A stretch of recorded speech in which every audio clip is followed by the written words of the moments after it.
Name. Amen and amen. So, pwede tayong umupo. Hallelujah. Sabi mo nga sa katabi mo, makinig ka ng maayos. Huwag kang matulog. Huwag mo akong disturbuhin. Huwag kang magpasaway sa Holy Spirit. Praise God. Tapos sabi mo, dahil mag-affect yon sa speaker at sa akin. Amen. Okay, let's continue our series, Knowing the Character of God. At ganda din yung ginawa ni Gian last week, no? Dito siya sa kabilang side. And now, let's continue to go to yung character talaga ni Lord. Kasi kung hindi natin makilala talaga ang Panginoon, who He is, lahat ng sama, lahat ng nangyari sa buhay po natin, ibinabalik natin kay Lord. Akala natin na si Lord talaga yung masama. Amen? Tayo ay mabait. Si Satanas ay mabait dahil binabalik natin kay Lord yung mga, may mga pagsubok natin. Si Lord yung sinisisi natin. Amen? Kinuha na siya ni Lord.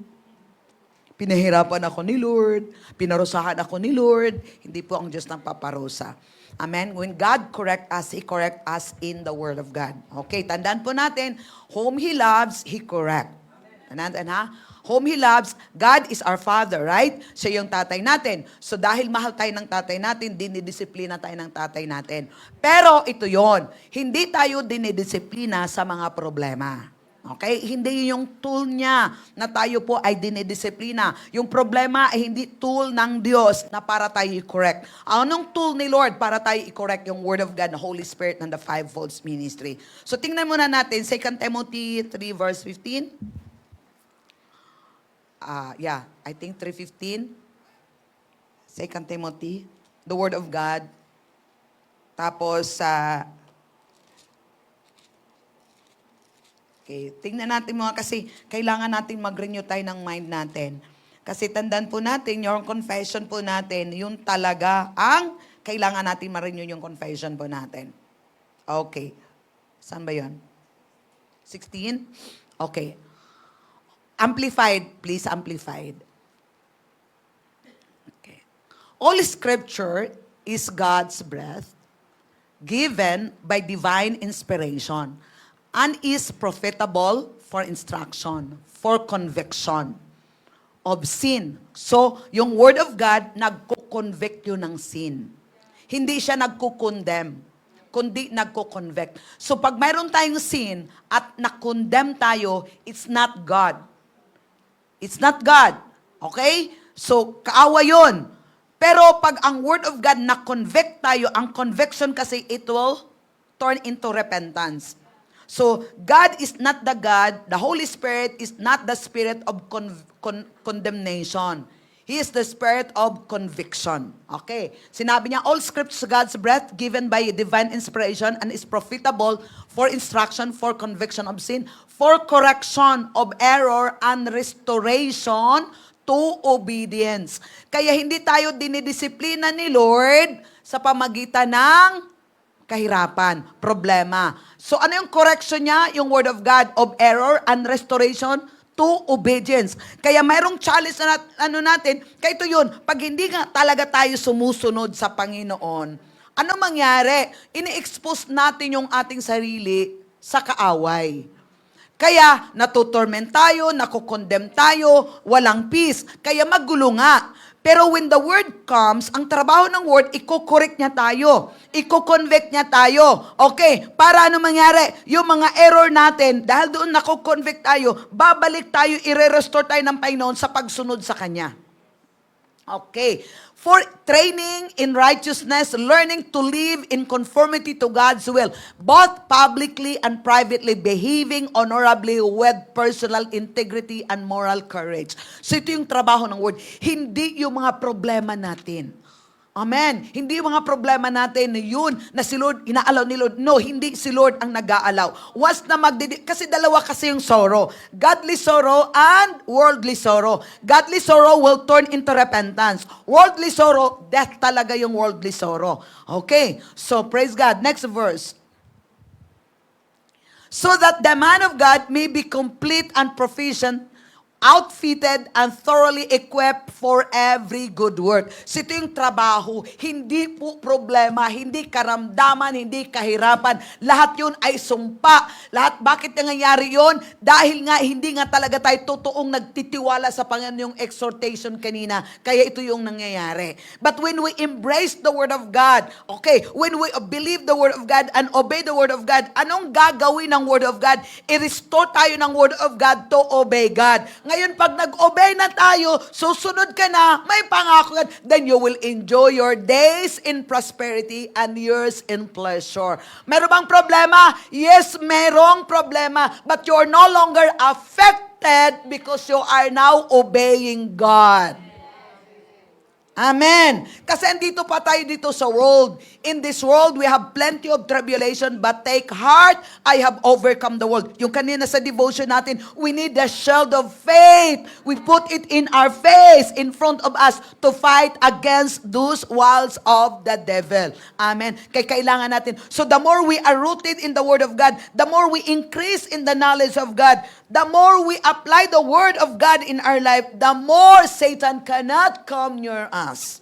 Psalms 91, ano sinabi niya? The devil cannot come near us because you are in the presence of God. Diba? Yung pagkain na mainit, hindi talaga yung dadapuan ng langaw.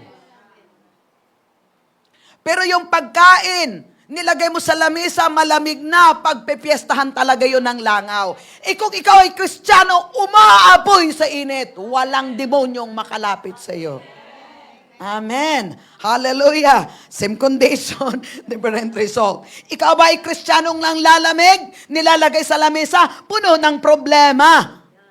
Pero kung ikaw ay Kristiyano, sumusunod sa Panginoon, nag-aapoy sa presensya niya, nag-aapoy sa banal na Espiritu, kapatid, walang makalapit na demonyo sa iyo. No one can come near your dwelling. God said it. Amen. Hallelujah. At isa pa, no? At the Lord want us to establish talaga dito na ang problema, ang laban dito ay hindi laban ng tao. Ang totoong laban ay Word of God. The real battle is the Word of God. Amen? Ito talaga, ang totoong battle talaga is the Word of God. Hallelujah. So balikan natin yung Mark 4. Balikan natin Mark 4, verse 13. Tingnan natin sa Mark 4, verse 13. Sige, magtagalog muna tayo para kay Kuya Macario. I love you, Kuya Macario. Seryoso si Kuya Macario. Okay. Pagkatapos, sinabi ni Jesus sa kanila, kung hindi ninyo nauunawaan ang talinghaga na ito, paano ninyo maunawaan ang iba kong mga talinghaga? This is a parable of the sower. Okay, tuloy lang tayo dyan. Okay. Ang inihasik ng manghahasik ay ang salita ng Diyos. So, andito ako, pinadala ko ng Diyos para maghahasik ng salita ng Diyos. Okay, take note kapatid. Pumunta ako dito sa Bulacan 2004. 650 pesos ang pera. Isang baso, isang kutsara. Pero, after 21 years, how he multiplied? Anong dala-dala ko? Naghasik ng salita. Ang salita, nagbubunga. In the beginning was the Word. At kayo yung bunga ng salita na hinahasik. Next verse. Ang tabi ng daan, kung saan nahulog ang ilang binhi, ay ang mga taong nakinig sa salita ng Diyos. Ngunit dumating agad si Satanas at inagaw ang salita ng Diyos na narinig nila. Anong inagaw sa inyo? Buhay mo ba? Pera mo ba? Health mo ba? Hindi. Salita. Dumating si magnanakaw, hindi perang kinuha. Salita. Hindi health ang kinuha. Salita. Next verse. Ang mabatong lugar, kung saan nahulog ang ibang binhi, ay mga taong nakinig sa salita ng Diyos at masaya itong tinanggap kaagad. Praise the Lord. Hallelujah! Next verse. 17. Ngunit, hindi taimtim sa puso ang pagtanggap nila. Kaya hindi tumatagal ang kanilang pananampalataya. Nanampalataya naman ako. Wala bunga. Pagdating ng kahirapan, o pag-uusig dahil sa? Dahil ba sa pera mo? Kaya ang totoong laban, salita ng Diyos. Kaya ang totoong dapat pag-iingatan ay ang salita ng Diyos. Pagdating ng kahirapan, so darating pala siya, hindi pala siya talaga lagi. Dumating lang. We're not designed. Pagdating ng kahirapan o pag-uusig dahil sa salita ng Diyos na tinanggap nila, tumalikod sila kaagad sa kanilang pananampalataya. Nasubukan naman ninyo, wala naman nangyayari. Nagtatight naman ako, wala man nang nangyari. Totoo? Hindi. Bakit? Sa salita. Hindi pinanghawakan ng salita. Tinangay ang salita. Pansamantala lang. Pero nung dumating ang kahirapan, nung dumating ang pagsubok sa buhay, dahil sa salita ng Diyos, na tinanggap nila. Dati, ang saya naman ng pastora. Dati yun. Pero tinangay. Dahil sa mga pagsubok. Dahil sa kahirapan na pinagdadaanan. Okay, tayo pwede nating i-check yung examine nating sarili natin. Yung pananampalataya na meron ka, na sinabi mo meron pananampalataya, kung sa tingin mo darating yung panahon na uusigin ka, kung sa dating na panahon na mayroong paghihirap na darating, sa tingin mo, mananatili ka ba sa pananampalataya mo? So it's good to examine our faith. It's good to examine our faith. Amen? Na kahit dumating yung problema, alam ko. If you think that standing firm, be careful that you will not fall. Yeah, I know, I will never fail because I know, I am standing in the Word of God. So yung hawak mo talaga sa salita ng Diyos, yung hindi lang hawak, yung hawak talaga na parang basketball na nakuha mo na yung bola, hindi! Kahit kailangan kong i-shoot ito! So kapatid, ito yun. Kung pera, kayamanan, at ang salita ng Diyos, mas dapat nating i-secure ang salita ng Diyos kaysa kayamanan. Ang salita ng Diyos magbibigay ng kayamanan. Ang kayamanan ay hindi magbibigay ng salita ng Diyos. Pero look, anong ginagawa ng mga tao? Mas sinisecure nila yung kayamanan. Mas inuuna nila yung kayamanan kaysa salita ng Diyos. That is deception. Amen? That is deception. Okay, next verse. Ang lupaing may matitinik na damo, kung saan nahulog ang iba pang binhi ay ang mga taong nakinig sa salita ng Diyos. Okay? Ang lupaing may matitinik na damo, kung saan nahulog ang iba pang binhi, ay ang mga taong nakinig sa salita ng Diyos. Okay, next verse. Ngunit, ito na naman, ngunit, dahil sa mga alalahanin dito sa mundo, hallelujah, paghahangad ng yumaman, at paghahabol sa marami pang mga bagay, hahabol. Ngunit dahil sa mga alalahanin dito sa mundo, paghahangad na yumaman, paghahabol sa marami pang mga bagay, nakakalimutan nila ang salita ng Diyos, kaya hindi mamumunga ang salita sa kanilang buhay. May salita ka nga ng Diyos, pero ang dami mong alalahanin, para kang si President. O kaya sinabi nila, naalala ko dating bago pa ako dito, Pastora, pinadala ka ng Diyos doon para mamahagi ng salita ng Diyos, hindi ka barangay captain, ha? Na lahat ng problema ng barangay, isusolve mo. Pero maraming mga tao ngayon, acting like barangay captain. May problema sa sarili, may problema pa sa loob ng pamilya, may problema pa sa kapitbahay, may problema pa sa kabilang barangay. Di ba? May problema pa sa Facebook kahit hindi niya kilala. Ang daming alalahin sa mundo. At paghahangad ng yumaman. May marinig na niyan, uso dito, madaling pera, boom! Bukas sa makalawang, Tapos pag, di ba yung paghahabol, nakakapagod, di ba? Di ba? Pag akong kasama nyo, pag maglakad, di ba? Napapagod kayo sa akin kasi ang bilis ko, hinahabol nyo ako. Di ba? Ganun. Kaya pagod na pagod yung maraming tao kasi hinahabol. Maraming hinahabol yung bayaran.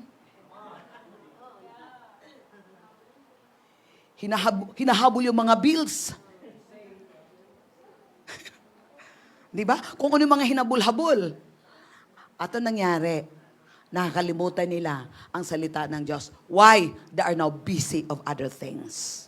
Not focusing on the Word of God. Kaya hindi namumunga ang salita sa kanilang buhay. Merong salita, di ba? Pero natchok.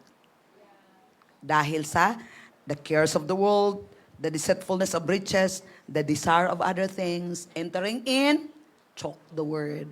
Kaya walang bunga. But praise God. Lahat tayo dito, sabihin mo, diyan ako. Okay, verse 20, tingnan natin.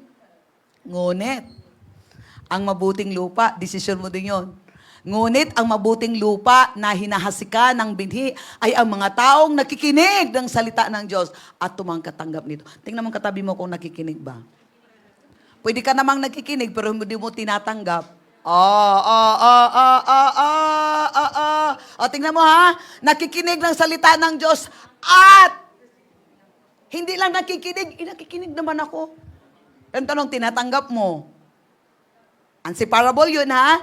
At tumatanggap, pwede kang makikinig, pero pag hindi mo tinatanggap, wala din. Kaya, namumunga ito sa kanilang buhay. Ang iba'y katamtaman lang, ang bunga, ang iba'y marami, at ang iba ay naman ay napakarami. 30-fold, 60-fold, and 100-folds. So this is a real battle. So wala kay Lord ang problema. Ito ang totoong laban sa mundong ito. Ito ang salita ng Diyos. Amen? Hallelujah. So it's time for us to as a believer, to take spiritual responsibility of what's going in our lives. I-check natin, examine natin, ano ba yung nangyayari sa buhay ko? Bakit ganito yung sitwasyon ko ngayon? So take responsibility to examine your life. What happened to the Word of God? Do you have the Word of God? If you have the Word of God, what happened to the Word of God? Amen. Hindi what happened in your life. What happened in the Word of God in my life. Kasi kung mayroong nangyayari, kung ginagawa ko, tinatanggap ko yung salita ng Diyos at inaalaw ko yung salita ng Diyos na kumikilo sa buhay ko, one day magkaroon siya ng bunga. Hindi yung nangyayari sa buhay natin, kundi yung salita ng Diyos. Ano ba ang nangyayari sa salita ng Diyos sa buhay ko? Amen? So instead of just throwing up our hands and saying, it's the Lord who is allowing it. No, it's not the Lord who is allowing it. It's us who is allowing it. We are not rebuking it. We are not resisting it because we are not submitting to the Lord. We are not submitting in the Word of God. Hinayaan lang natin yung salita ng Diyos na mawawala sa buhay po natin. Amen. Kaya wala yung part ni Lord. Yung part, binigay niya sa atin yung salita ng Diyos. He gave us the Holy Spirit. He gave us the Word. He gave us Jesus. He gave us the fivefold ministry to equip us to teach us. Amen. Hallelujah. Okay, what else? God gave us authority. The church, He gave us God gave us, the church, the authority. Nasa atin yung authority. Lagi ito nating naririnig, pero it's good to always be reminded na wala kay Lord na ang lahat nasa atin na. Tingnan natin sa Matthew 16:18 to 19. English muna ate. Okay. And I say to you that you are Peter. John Peter daw.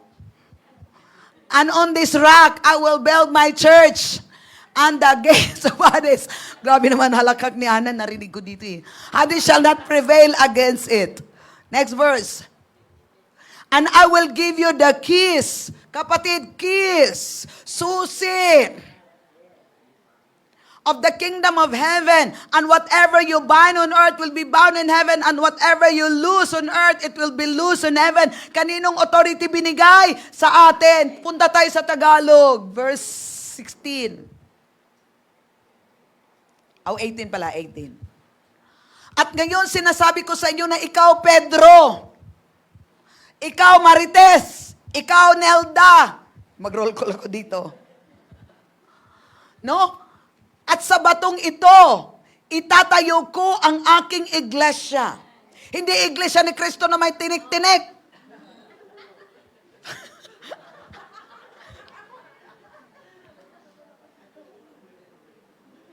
Ikaw ang iglesia ni Kristo. Pagpupunta kayo sa iglesia ni Kristo, maliligtas kayo. Sure? Ang daming tinik-tinik doon, no?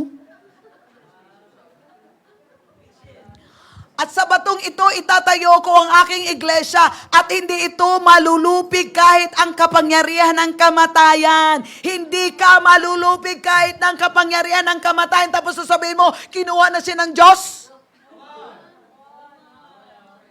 Next verse. Ibibigay ko sa inyo ang kapangyarihan sa kaharian ng Diyos. Mayroon kang kapangyarihan sa kaharian ng Diyos, hindi kaharian ng Diablo, kundi kaharian ng Diyos, hindi kaharian ng kapangyarihan ng mundo. Kapangyarihan sa kaharian ng Diyos. Anuman ang ibabawal mo sa lupa, ay ipagbabawal din sa langit. At anuman ang ipahintulot mo sa lupa, ay ipapahintulot din sa langit. Si Lord ba? No. Kaya kailangan natin praktisin. Ang kahirapan ay hindi plano ng Diyos. At sinabi niya, niredeem na tayo doon sa kahirapan. Now, gagamitin na itong authority. In the name of Jesus, Spirit of luck, I command you, go in the name of Jesus and don't come back in the morning. Is it automatically done? No. But you keep on speaking. You keep on rebuking. You keep on resisting it. And keep doing whatever God called you to do. Sowing and reaping. Amen. Sickness and diseases. Pumunta ko ng Mindanao, yung tiyan ko, nag-alburuto. Nag-alburuto yung tiyan ko eh. In Jesus' name. Andito ako sa Mindanao ha. Lumayas ka sa pangalan ni Jesus. Huwag ka nang bumalik sa pangalan ni Jesus. And praise God. Natakot din. Bukas makawalawan, nawala. It's your mind. Huwag kang matakot. Hayaan mo, renew mo yung mind na natakot din. So dapat hindi kayo matatakot. Paano yun? Nag-LBM ako dito. Ano kayo mangyayari? Di talo ka na. Dapat siya yung matakot. Isipin mo na siya yung matakot, hindi ikaw yung matakot. Kasi ikaw yung mayroong authority na binibigay ni Lord. Anuman ang ipagbawal mo sa lupa ay ipagbabawal din sa langit. At anuman ang ipahintulot mo sa lupa ay ipapahintulot sa langit. Kaya hindi ipinahintulot ang Panginoon maglindol. Yung calamity dito, hindi yun nature ni Lord. At hindi si Lord ang nag-allow nun. Amen? Tayo po yung nag-allow. Okay? The result po yun ng kasalanan ni Adan. So we are the body of Christ in the earth. Our faith gives God, our faith gives God the legal right to get involved. Yung faith natin, hindi si God. God is waiting for us. Alam mo kung bakit ako nakarating na Mindanao? Because my faith rise up. At ito pa yung maganda. Yung kumusta pala, warm greetings daw kay Pastor doon sa DPC Ministry. Ito pa yung maganda. Meron na silang na-invite na speaker, Nigerian, at bumili na sila ng ticket 2 months ago. And then all of a sudden, hinahanap niya ako. Pastora Melanie, she's from Mindanao. Hinanap niya ako. Kinuntak ka sa Star Girlie. Tapos binigay ni Star Girlie yung number ko. Lumabas yung pangalan ko dun sa cellphone niya. And he called me. Napupunta daw ako dun sa Mindanao, ganito, ganyan. Kaya akala niya, nasa Mindanao ako. Sabi, hindi, dito ako sa Bulacan eh. Taga Mindanao ako, pero dito ako sa Bulacan. Okay, I will call you back tomorrow. Pero ako nagre-rejoice na. Because faith has rises up already. Alam ko ba? Hindi. Pero I was excited. I was rejoicing. Ask me, Lord, anong ituturo ko? Automatic, parang it seems tapos na. And then, when he called the following day, hininga niyang details. Oh, largada na kami. Can you please give me the details? The same day, he canceled yung invitation na sa Nigerian. And he said, okay, I give you just the ticket. Bahala nung gagawin mo sa ticket mo. At kinontak niya ako. At binili niya ako ng ticket. Why? Faith rise up. Because the plan is already prepared. It's not planning. It's about not planning. It's about hearing. And then last 18. Di ba pinalotin Pastor Joe? I heard, I'm bringing you out. Walk with me. Praise the Lord. Satisfied. Pati damit, lahat-lahat. Why? Is the Lord. So naka-ready na. Gawin mo lang anong pinapagawa ni Lord. Amen? Tapos bukas makalawa, bubuksan ni Lord. Kasi naka-set up na eh. At ipapadala ka doon. Bakit ako pumunta ng Usamis? Kasi yung pastor din pala doon, she's praying for 2 months already, prayer and fasting. Sabi ko, Pastora, I'm here because you prayed. What if hindi ka nag-pray? Hindi ako ni Lord papadala dito sa lugar niyo. So our prayers matters. We are the answers to somebody's prayers. Amen? Kasi sinabi dito, our faith gives God the legal right to get involved. So kung wala tayong faith, God is not involved. Kaya we're trying to, hinahabol natin yung mga bagay-bagay na yun. Hindi. Amen. So God is in control in a nation to the degree that we, the church, submit to Him and pray for leaders and those who are in authority.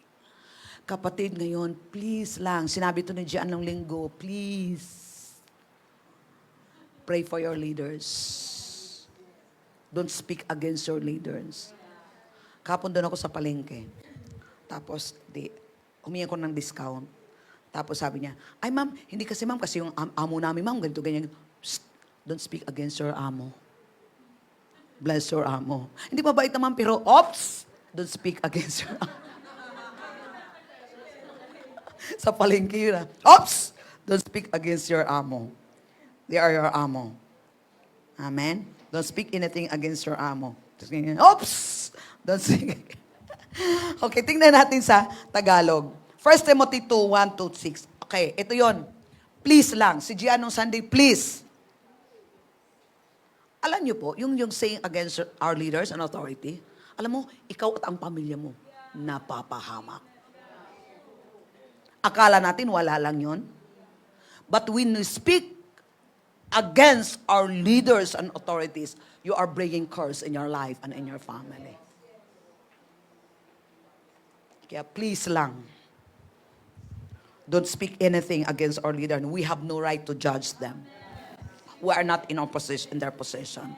They are God's ministers ordained by God. Kung mayroon man silang ginawa ditong hindi maganda, it's not us to judge. They have accountability with the Lord. Amen? Hallelujah. Our part is to honor them. 1 Corinthians 2, 1 to 6. We're talking about the character of God. Amen. Hallelujah. Praise God. And He has given us the authority. 1 Timothy 2, 1 to 6. Please, please, please, please. Stop saying against our leader. Una sa lahat, pinakiusap kong pinapakiusap kong ipanalangin nyo ang lahat ng tao. Ipanalangin. Not saying against them. Ipaabot ninyo sa Diyos ang kahilingan nyo para sa kanila ng may papasalamat. Not cursing them. Not saying bad things to them. Pero ipanalangan at ipaabot, look, ipaabot ninyo sa Diyos ang kahilingan nyo para sa kanila ng may papasalamat. Don't say bad things to them, but Lord, salamat. Kung mayroon man silang hindi magandang ginawa sa iyo, Lord, maraming salamat sa buhay nila. Pinagpapala ko sila, Lord. Instead of cursing them, instead of saying their flaws, bring them to the Lord. Lord, salamat sa buhay nila.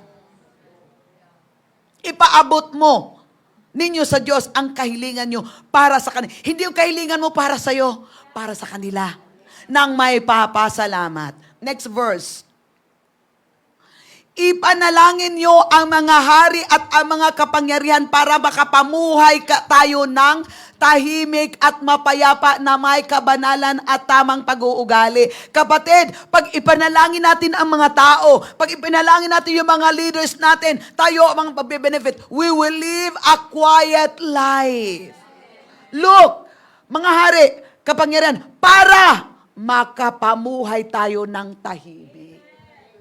Kaya ang pamilya mo hindi tahimik dahil kung ano-anong sinasabi mo sa mga leaders mo. Kala natin hindi yun apekto sa atin? Kaya kung gusto natin matahimik yung ating pamilya, isa to na gagawin po natin na tayo po ay ipanalangin yung mga tao, ipanalangin yung mga leaders, ipanalangin lahat, lalo yung spiritual, lahat ng mga leaders. At mapayapa na may kabanalan at tamang pag-uugali. Tingnan natin dito ate sa New King James. For kings and all who are authority, that we may lead a quiet and appeasable life in all godliness and reverence. Isa tong kailangan nating gawin para tahimik yung buhay natin. Kaya walang katahimikan yung pamilya natin, walang katahimikan yung buhay natin, walang katahimikan ng mundo natin, kasi lahat ay nagre-rebelde.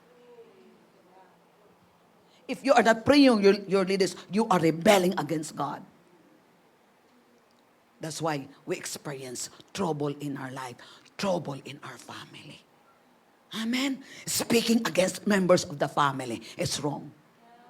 It's a curse. We're opening the door for the curse to enter in our life. Amen. Balik tayo sa verse 3. Tagalog. Ha ha ha. Lalo na ngayon. Lalo na ngayon, panahon, nakikita natin, corruption. Pinaliwanag ni Gian last Sunday. Hindi tayo yung pupunta doon sa kalsada para magre-rebelde. We will go to our closet and pray for them. Mabuti ito at makalugod sa Diyos. Kaya balikan natin sa to. Okay? Ipanalangin nyo ang mga hari at mga kapangyarihan para makapamuhay tayo ng tahimik at mapayapa na may kabanalan at tamang pag-uugali. Hindi yung pagpupunta sa kalsada, pagrarally, pagre-rebelde ang magbibigay ng katahimikan.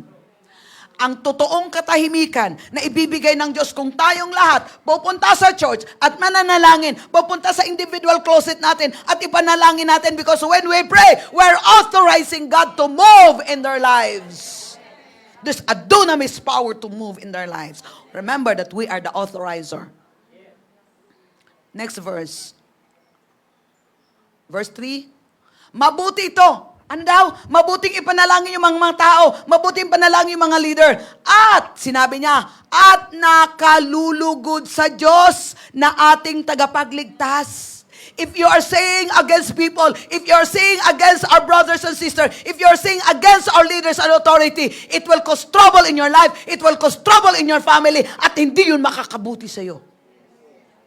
At hindi yun kalugod sa Panginoon. Verse 4. Nais niyang maligtas ang lahat ng tao at malaman ang katotohanan. So this is God's desire. So paano sila maligtas? Kung ikaw naman, tak. But if you fall for them, Lord, we thank you. We bless our leader, Lord God, in the name of Jesus. And Father, thank you, Lord God. Send laborers to them, Lord God, whom they will listen, Father. Lord, thank you. One day, when they cross their path, Lord, they will hear you, Lord God, and they will repent, and they will come to you, Lord. And Father, we thank you in advance for their salvation, because, God, it's your will that they will be saved. That's our work. Not to speak against them. We are not in their place. Kung ikaw ba magiging presidente, kaya mo din. Oh, even me. If you're saying against me, are you in my place? Subukan mo, dito ka sa place ko. So we cannot judge one another. Amen. Wala ka sa lugar ko at hindi ko din kaya because graces and places. Amen. I cannot do what God called you to do, and you cannot do what God has called me to do. So we have to honor one another. We have to pray for one another because it pleases the Lord. Amen. Hallelujah. Verse 5. Sapagkat iisa lang ang Diyos at iisa lang ang tagapamagitan sa Diyos at sa mga tao. Ito'y walang iba kundi ang taong, kahit ito tingnan mo, anong church ka? Anong religion mo? Pareho lang naman yun eh. Kasi isa lang naman talaga ang Diyos. Sinabi yun. Pero bakit pag mag-usap kayo, hindi ka nagkakasundo? Nirespeto ko yung pananampalataya mo. See? Isa lang man talaga ang Diyos. Totoo, isa lang ang Diyos. Pero bakit tayo hindi isa? Kung yung Diyos mo at Diyos ko pareho, yung Holy Spirit mo at Holy Spirit ko pareho, ba't pag nag-usap tayo, hindi tayo nagkakasundo? Di mayroong problema. Isa nga ang Diyos, pero iba ka. Or iba ako. Di dapat kung isa ang Diyos, isa ka sa Kanya, ako din isa ka sa Kanya, di masaya tayo mag-uusap. Nagkakasundo tayo. Ba't hindi tayo nagkakasundo? Kung isa lang ang Diyos natin. Isa lang naman ang Holy Spirit eh. Kung ang Holy Spirit yung Holy Spirit, the Holy Spirit of God flowing in me, living in me, and the same Holy Spirit living in you, di ba kakasundo tayo? Friends tayo. We can relate each other.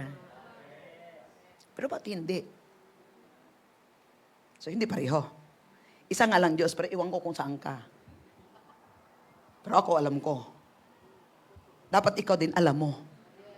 Ngayon mag-usap tayo. Kung isa lang ang Diyos, okay, naniwala tayo isang Diyos. Tapos, ikaw at sakang Diyos, isa. Di ba? Tapos, sabihin mo, ikaw, ate, sabihin mo, dito na lang kasi bago. Sabihin mo, isa lang din yung Diyos ko. Yung Diyos mo, Diyos ko rin. Di ba?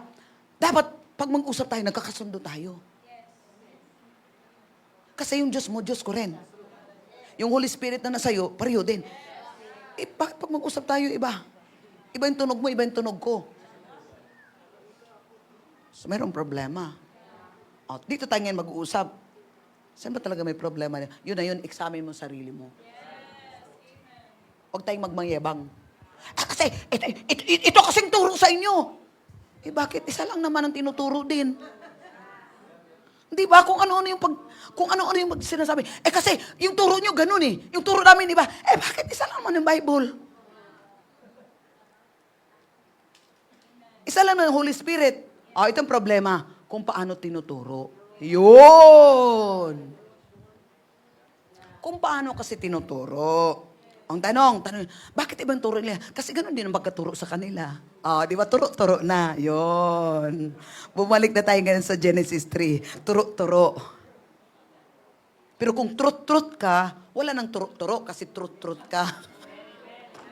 Sounds, hashtag. Wala nang turo-turo. Kasi truth ka. Truth ka, truth din ako. Di wala nang turo-turo, truth na tayo. Yes! Hashtag, Aterans. Turo-turo, truth.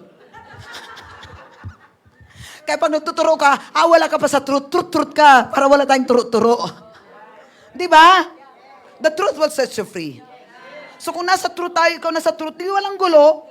Malayo tayong dalawa. Bakit sa truth ka, truth din ako. Liwanag ka, liwanag din ako. Kung ako sa liwanag, ikaw sa dilim, talagang mahirap. Ang langis at tubig ay hindi pwede magsama. Langis at tubig. Sharon Cuneta. Verse 6. Sige.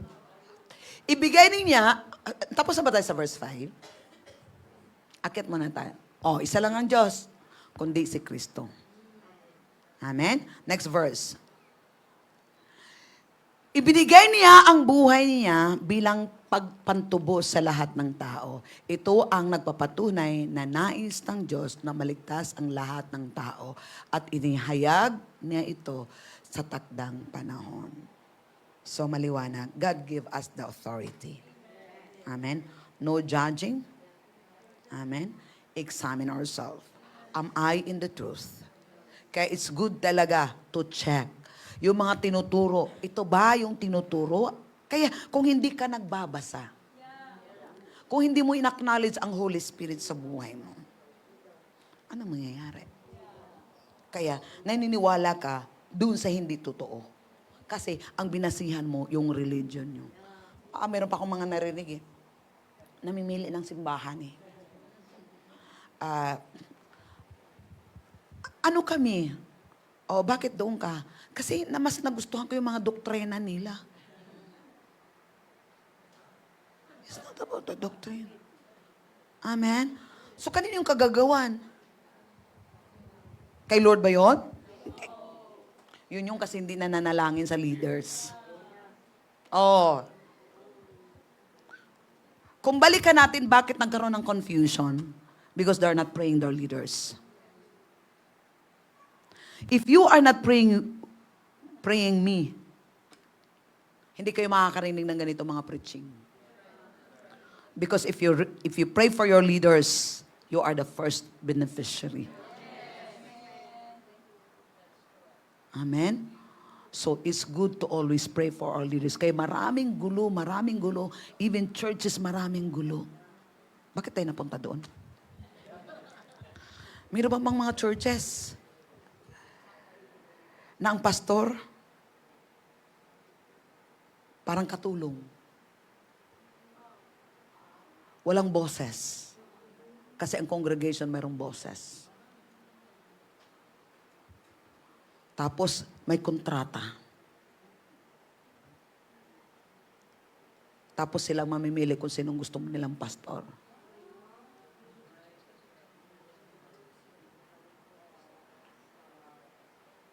Pareho silang kawawa. Kawawa si pastor, kawawa din si leader, yung congregation. It's not God's design. Sa alam mo nakikita ko, anong result? Bakit na ganun? Because they are not praying. They are not applying 1 Timothy 2. Because if they are praying for their leaders will see clearly what God has called them to do. And they are blessed. Because the blessing comes from the Lord to the leaders down. Flow to the bottom. Amen? So kapatid, yun yung authority na mayroon tayo. We can change the world. Not saying against them, but praying. Declaring good things. Declaring the word to them. We can change the world. Amen. Hallelujah. So knowing God's character helps you to consecrate fully. Diba? Consecration. Tingnan po natin sa Matthew 26, 36 to 42. Are you still here? Okay lang ba? Okay. Meditate nyo yung Ewan ko, di ako makaalis-alis dito sa 2 Timothy, 1 Timothy. Kung mayroong gulo ng pamilya mo, may gulo sa buhay mo, please, are you doing 1 Timothy 2? Kasi kung hindi mo yung ginagawa, or 2 Timothy 1 to 2, repent. Stop accusing leaders. Stop saying against our leaders. It's for your sake that you may lead a quiet and a peaceable life. Amen? Okay, balik tayo ate. Mukhang hiwang ko. Dito tayo. 1 Timothy, balik tayo ate doon sa 2 Timothy 1. Sa easy translation. Tingnan natin sa easy translation.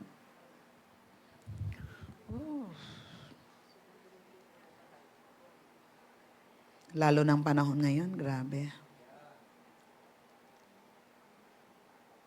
Akala nila yung mga leaders talaga yung may problema So then this is what I want you ask you first. Please, pray for all people. Ask God to supply what they need. Ask God. Ask God to help them. Thank God for what He does for everyone. Ask God. Di ka not ask God. This is for us. Diba? Please pray for all people. Ask God to supply what they need. Because these people don't know what their needs. Kaya naging instrumento sila ng kaaway kasi hindi nila alam. So God called us to pray for them and ask God to supply what they need. Ask God to help them. Lord, help our leaders. Lord, give them wisdom. And thank God for what He has done for everyone. Lord, thank you for our leaders. Thank you for helping them, Lord. Lord, thank you for giving them the wisdom, the spirit of wisdom, knowledge, and understanding, Lord. Lord, thank you. Continue to open their eyes, oh God, that they may see the hope of your calling, Lord. Lord, give them wisdom, Lord God, the ability, oh God, how to lead our nations, Lord. Ask God. Next verse. Pray in that way. No? Paano? Pray in that way. Ask God. Paano daw natin yung pagpipray? Ask God that He will help them. Ask God what to do. Ask God that He will supply all their needs. Pray in that way for kings and all rulers and people who have authority.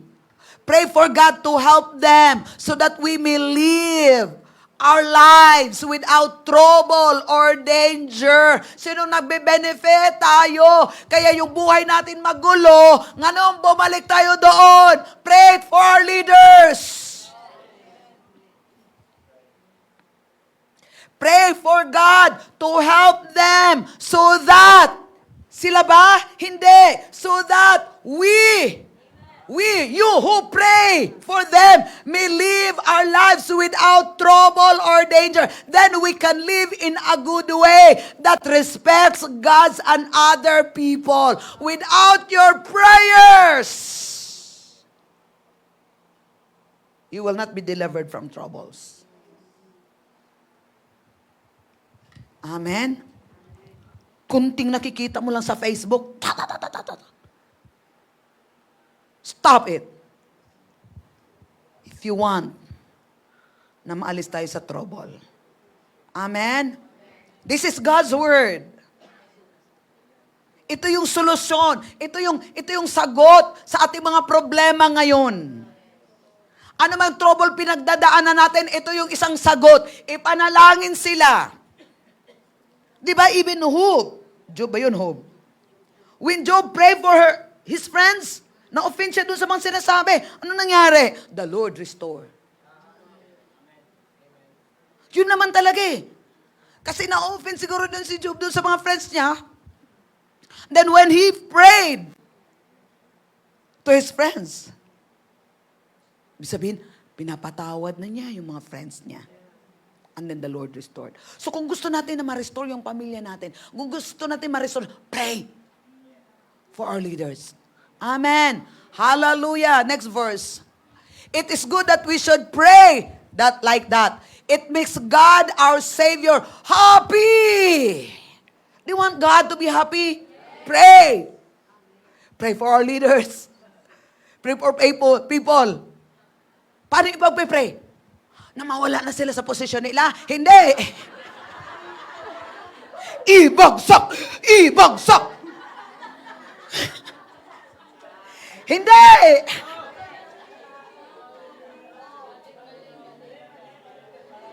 I-impeach! I-impeach! Ikaw yung ma-impeach. Di ba ganun? Pumupunta sa kalsada, ibagsak! Ibagsak! Ni bagsak, ikaw tuloy yung mababagsak. It is good that we should pray like that. Hindi ibagsak, i-impeach kung ano na lang. Ipagpipray the way God wants to pray, for us to pray for them.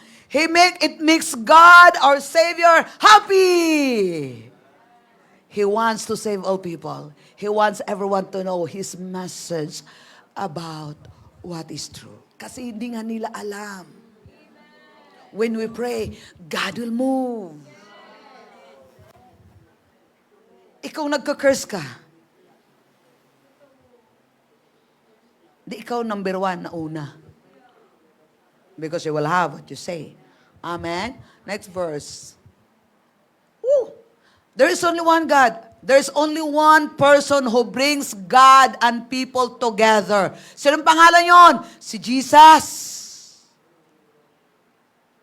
Who became a man himself. Next verse. He died as a sacrifice on behalf on all people. Kaya hindi lang ikaw. Tapos ngayon, mga nagrarally, pero mga praise the Lord. Mga religious leaders. He died at the proper time for God to show His purpose clearly. Tapos sabihin, kayo wala kayong mga pakialam. Anong wala? Kayo tuloy. Kasi kung totoo ngayon nakikialam at nakilala niyo ang Panginoon, His nature, His character, what He wants, then you're doing it. Amen. Kasi kung hindi natin alam lang natin yung mga religious things, but we don't really know God. That's why we are doing our own thing. Nakala natin yun. Hindi. Kung kilala mo ang Diyos, alam mo anong gusto niya, then you do it. And then God will work. Amen. Hallelujah. Praise the Lord. Okay, tuloy pa tayo. Hinga ng malalim.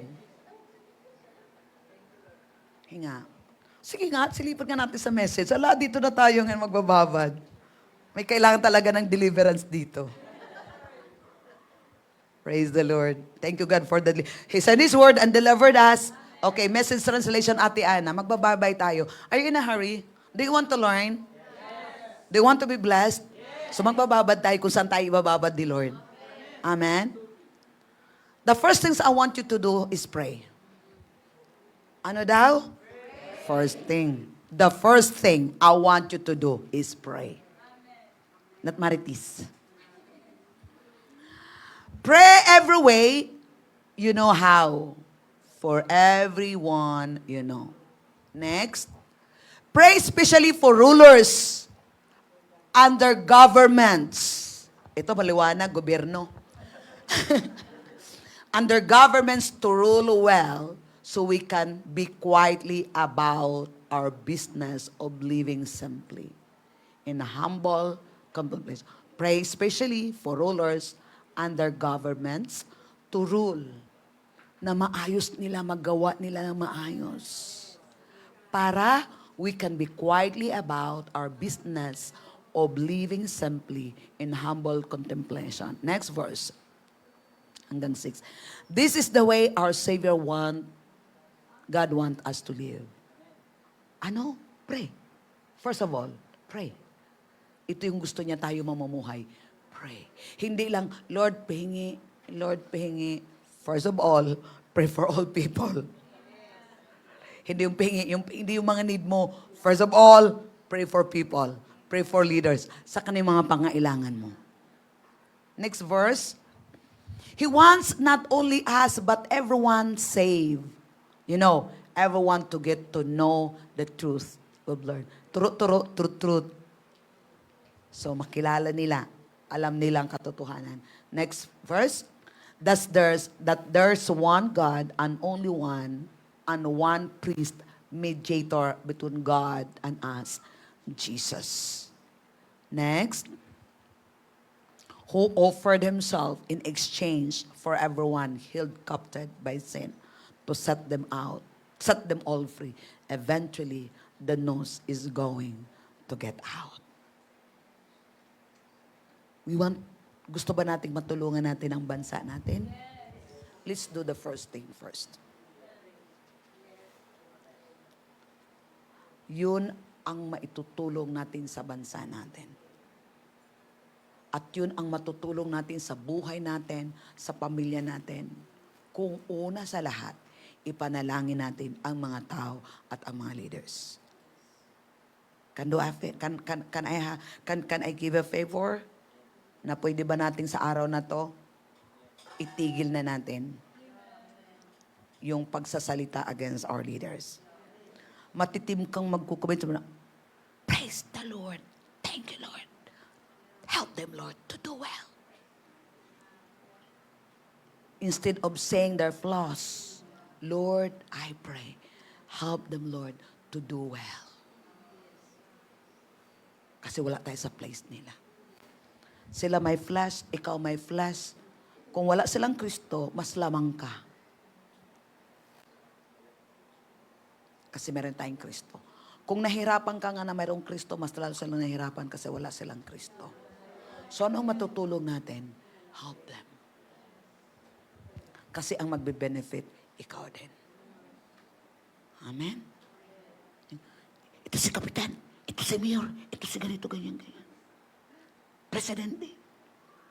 Parang magsasalita, parang anak nila o parang, alam mo, yung feeling nila, yung tingin nila sa leader natin parang tungaw. Alam mo yung tungaw?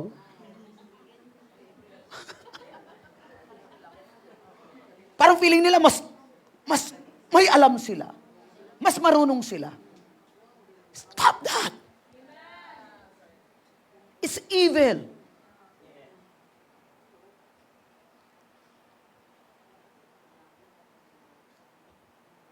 You're bringing curse in your life. You're bringing curse in your family. Amen? Siguro ito lang talagang pinaka-message ngayon. Very strong si Lord dito. Kahit nang gawin mong transformation sa pamilya mo, kahit anong gawin mong pagsisikap na maayos ang pamilya mo, unless you will not stop saying negative against our leader, unless you will not start, first of all, to pray for our leaders and people, it will not happen.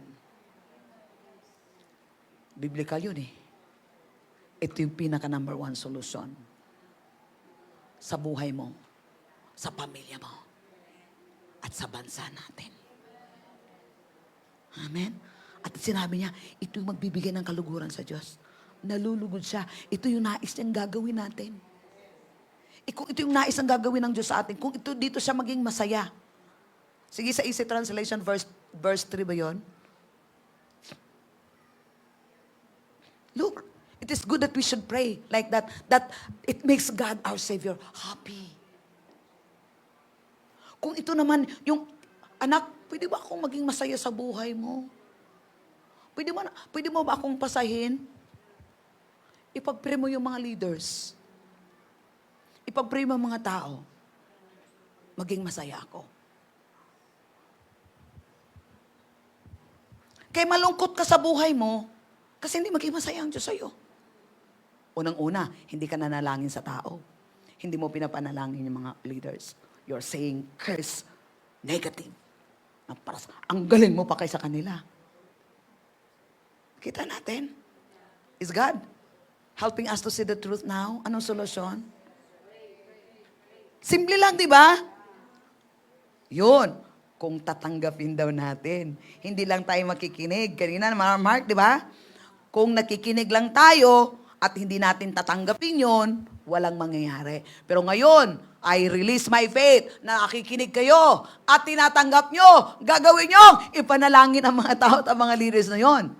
At matutuwa ang Diyos. Magtataka ka na lang, nabago na, wala na akong ginagawa. So you're not trying to fix the situation.